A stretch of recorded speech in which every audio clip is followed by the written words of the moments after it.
ఇంకో పక్క దశ ఎడ్యుకేషన్ ప్రాధాన్యత ఇచ్చాం. తిరుపతిని ఒక ఎడ్యుకేషన్ హబ్ గా తయారు చేస్తున్నాం. ఐఐటి, ఐజర్, అదే మరిగా కల్నరీ ఇన్స్టిట్యూట్ ఒకటి, త్రిబుల్ ఐటి కర్నూలులో పెట్టాం, ఉర్దూ యూనివర్సిటీ కర్నూలులో పెట్టాం. ఇవి కాకుండా దేశ సెంట్రల్ యూనివర్సిటీ అనంతపూర్లో పెట్టాం. రాయలసీమని ఒక ఎడ్యుకేషన్ హబ్ గా తయారు చేయాలని తెలుగుదేశం పార్టీ ముందుకు పోయాం.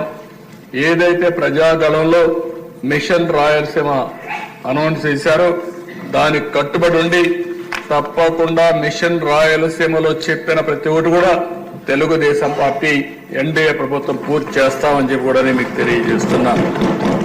ఈరోజు అధ్యక్ష, రాయలసీమకి ఏదైతే హార్టికల్చర్ హబ్ గా తయారు చేయాలని నీటి సమస్య ఉంది కాబట్టి 90% తో డ్రిప్ ఇరిగేషన్ కు సబ్సిడీ